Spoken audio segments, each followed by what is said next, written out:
gathered in the upper room, just waiting for the spark. A flame that shook the shadows, it lit up every heart. Each tongue began to sing aloud, no borders held them down. A story forged in courage from the cities to the towns. Rise up, feel the fire inside. Take the call, let the spirit guide. Every step, every word that we act, we're living out the book of Acts.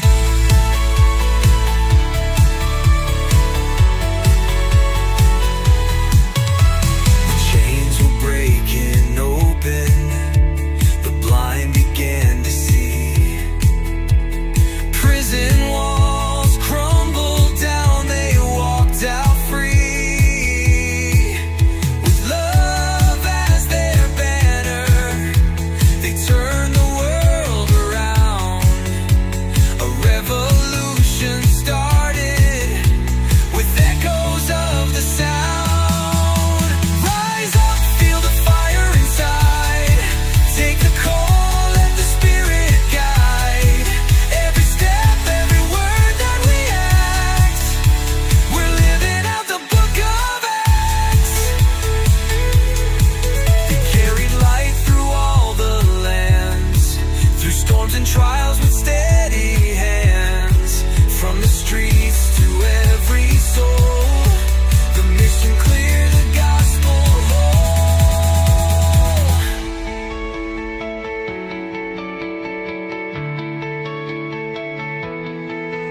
Now here we stand in modern days, their mission still alive.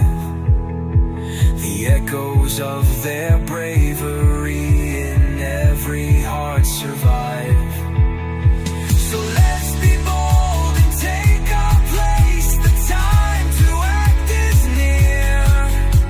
The message moves eternally. It's loud and crystal clear. Rise up, feel the fire inside. Take the call, let the spirit guide. Every step, every word that we act, we're living out the book of Acts.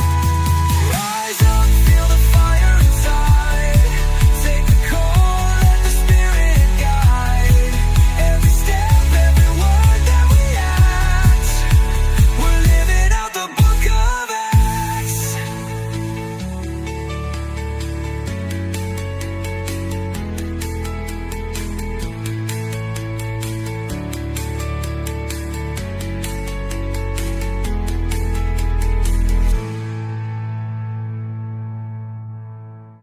Rise up, stand tall, don't look away.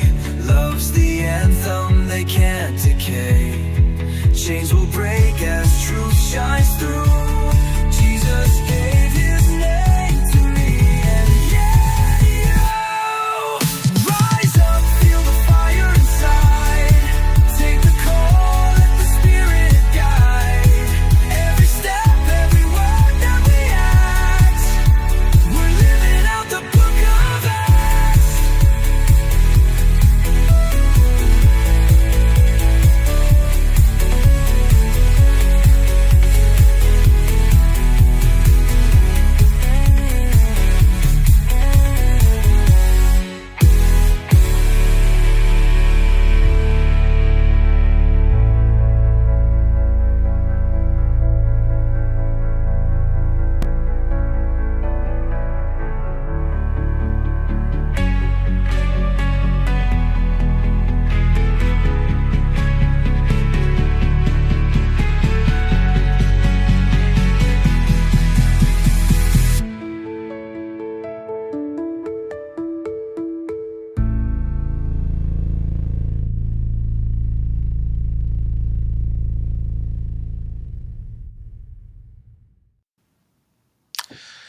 Well, hey everyone, welcome yet again to Leadership in Acts. This is our final day of April, but we're going to go a few days after.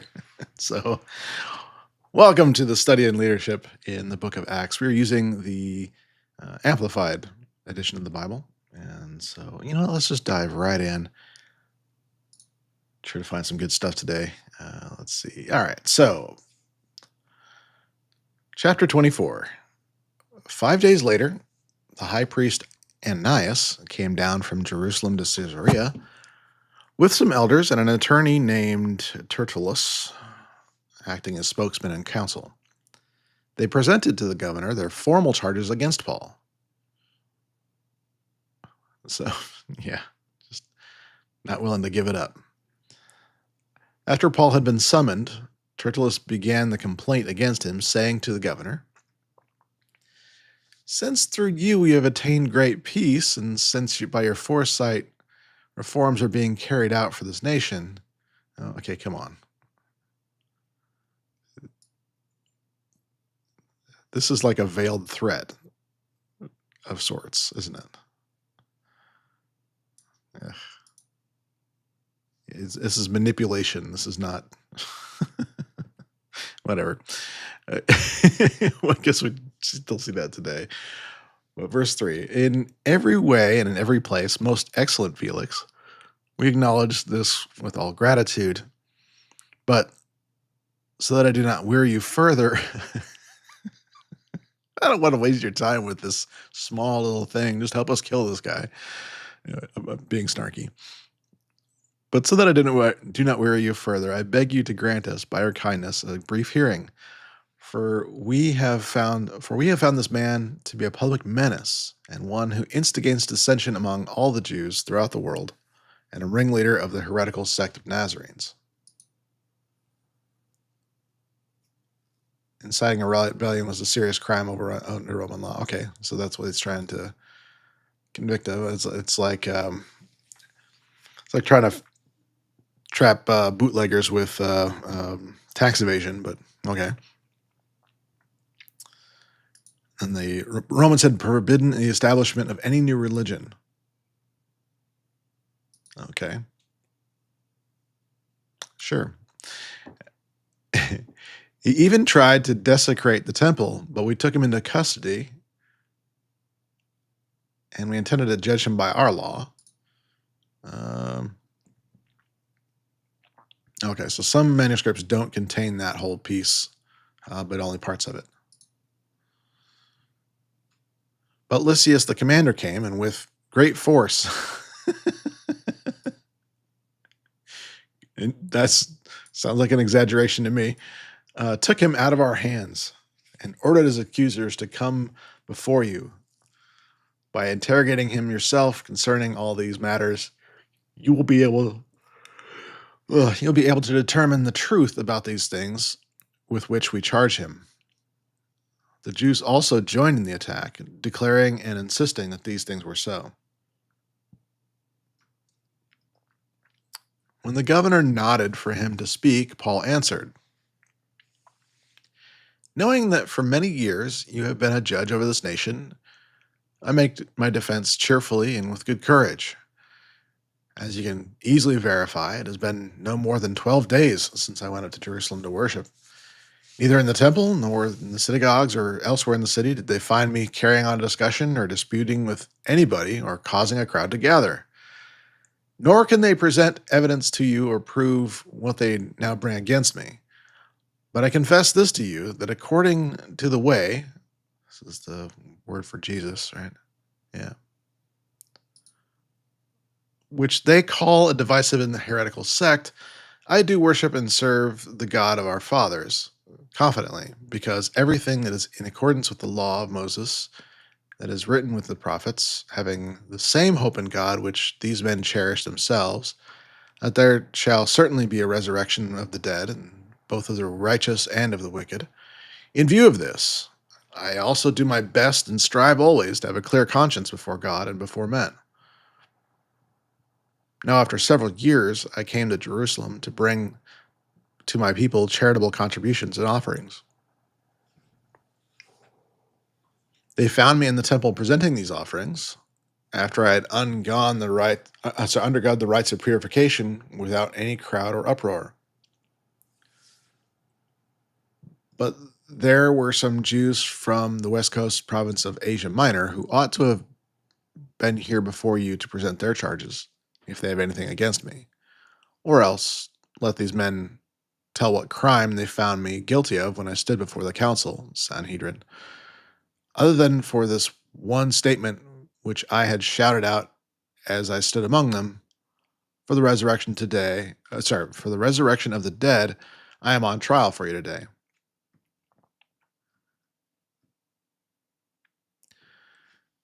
Okay, so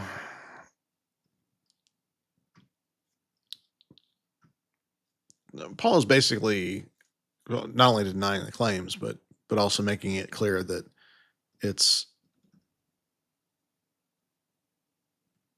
it's not a heretical sect. It's not a new religion they're formulating here. And actually, the truth is that that was true.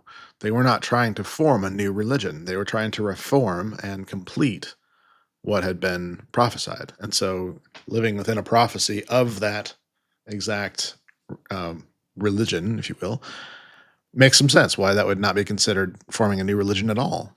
And Yeah, it is a matter of semantics in some cases, but in this particular perspective, Paul would have that perspective that he's not trying to formulate a new religion here. He's trying to complete it. Um,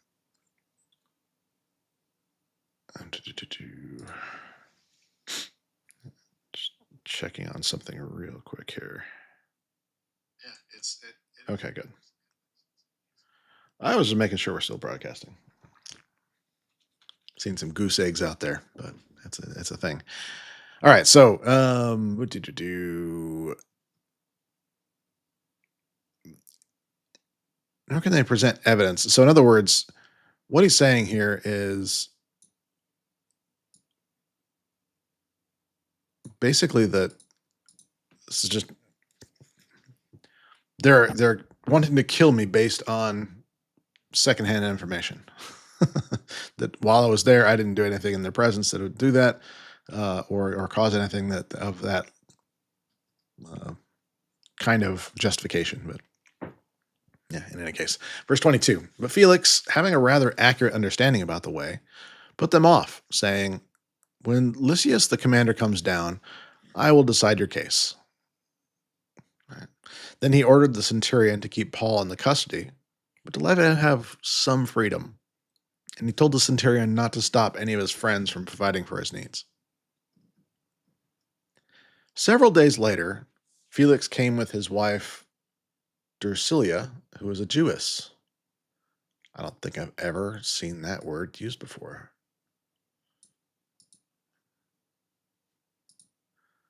So the youngest daughter of, oh, okay. So youngest daughter of Herod Agrippa the first. Interesting. He sent for Paul and listened to him talk about faith in Christ Jesus. But as he was discussing righteousness, self control, honorable behavior, personal integrity, and the judgment to come, Felix became frightened and said, "Go away now, for now, and when I find a convenient time, I will send for you." Hmm. At the same time, he was also hoping to get money from Paul as a bribe. So he continued to send for him quite often and talk with him. But after 2 years had, I'm sorry, excuse me?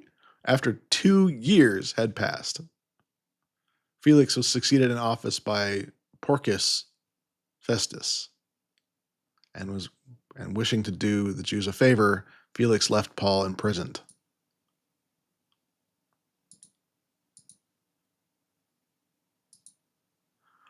Festus served about 2 years as governor, procurator. He was regarded as a fairly capable governor, superior to both his predecessor and his successor. Interesting. I'm also just finding it immediately fascinating that he's keeping Paul around, waiting for a bribe. Read the room, man. That dude's broke. Well, we assume. Uh, who knows? Maybe there's reasons to assume to think otherwise. Uh, we don't always get these details about like how wealthy or not wealthy people were. Uh, we see what they're doing, which is the most important thing, but we don't always see that detail. So there might have been some indication that he could have paid some big bribe, but I kind of find it unlikely. But it just the 2 years thing just blows my mind. The basically just keeping him here for 2 years.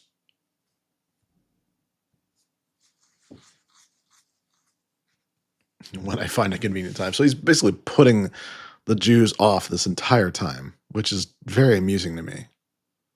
This is just somebody who is just like, well, and honestly, if we go back to the very beginning here, how they were trying to speak his manipulative language there, but in this particular case, it was just a bridge too far. He couldn't justify it just based on that he there's probably a lot of back and forth, like worrying about reputation and all sorts of manner of things like that. But yeah. So honestly, I didn't really see a lot of specific leadership lessons here. What I'm seeing is what not to be. A good leader wouldn't wait for bribes. A good leader wouldn't sit there and be like um, complimented in a just manipulative kind of way. Um, it's just a lot of things like that I just yeah, whatever. In any event, so sometimes those examples are exactly what you need. But all right, so just a couple things. I am going to be drawing a winner and validating the winner of the book Jesus the High Road Leader. I'll be in the process of that. If I can get that validated uh, today, then I will announce the winner tomorrow. If not, I'll announce the winner on Saturday, and so that'll be a thing. Um, Also, wanted to let you know there is a new thing that I'm looking at, both for individuals, yes, but there's a need I'm finding among companies, and so if you don't currently work for a company or there are not a lot of that sort of thing, I feel free to tune out of all this. But I just wanted to talk to you for a second about leadership in companies and some stuff that I'm seeing and give an opportunity. As a matter of fact, let me do this. Let me put this out. I'm gonna put a yeah, a link on the screen here. So basically, what this looks like, if you would like to um, have me come talk to your company about not necessarily biblical concepts, that doesn't always work. If you have a religious organization that you serve, I'm more than happy to. I'd be delighted to come talk to your group about this kind of stuff, or just do a virtual meeting with your group about a lot of these concepts, and just have like a specific targeted message to that.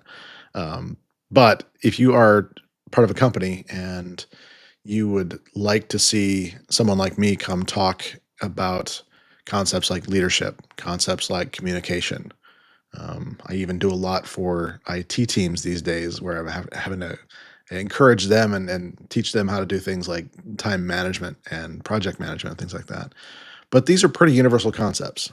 And so there's a lot of things that I'm able to do.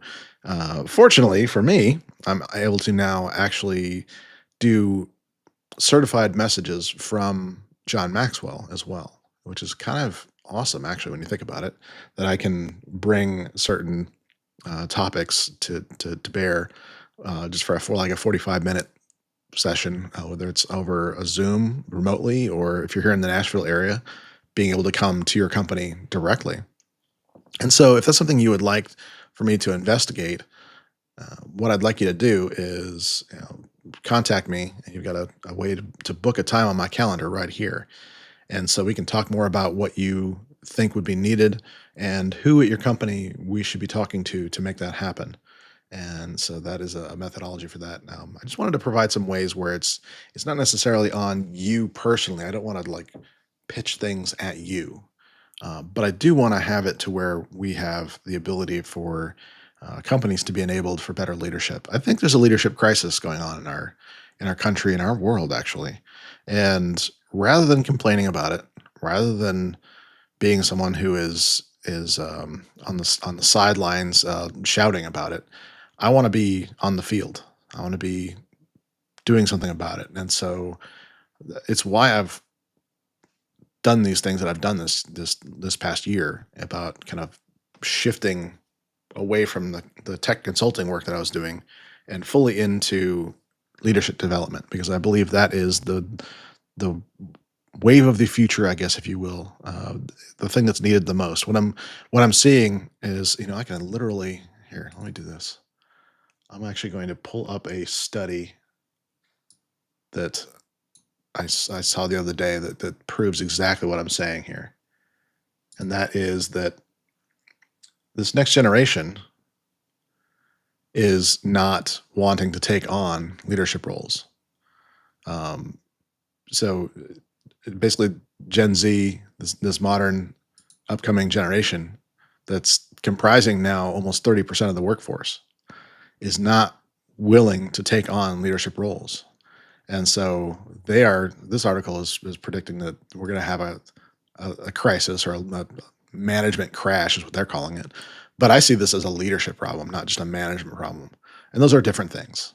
It is different to think of um, management being kind of you know assigning of resources and that sort of thing, making sure everything's in place to be successful, that sort of thing. Whereas leadership is more of like a directional kind of almost like a motivational kind of a thing. But the thing about this is that along with this the shortage of managers and um, the, just emotional demands to it they're talking about here, which is actually really astute.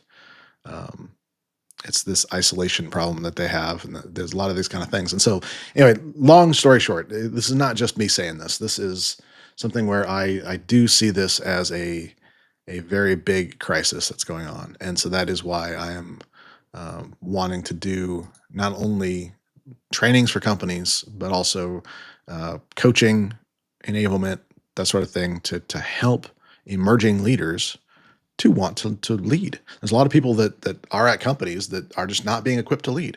The other thing I've been talking about, I would say in the last week I had about 6 conversations, and over the course of those conversations, I heard pretty much the same thing: that the only people that are being invested in heavily, as far as like leadership coaching and things like that, are people that are in the C-suite, or are in like a senior sales position, or in some cases like down to like director levels and things like that. But that's just only at the top.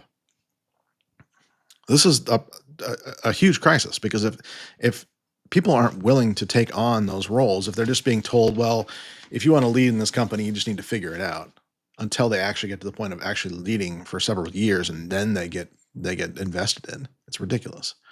So I think a lot of that comes down to a lot of financial and other kind of legacy concerns. And so my whole point with this is that I want to provide methods to be able to do either tactical little things like studying books together and things like that, and being able to train in that way, or having group coaching that is a lot more affordable for a company than individual coaching sessions, things like that. There's a lot of options, a lot of things we can do. So the first step is that introduction.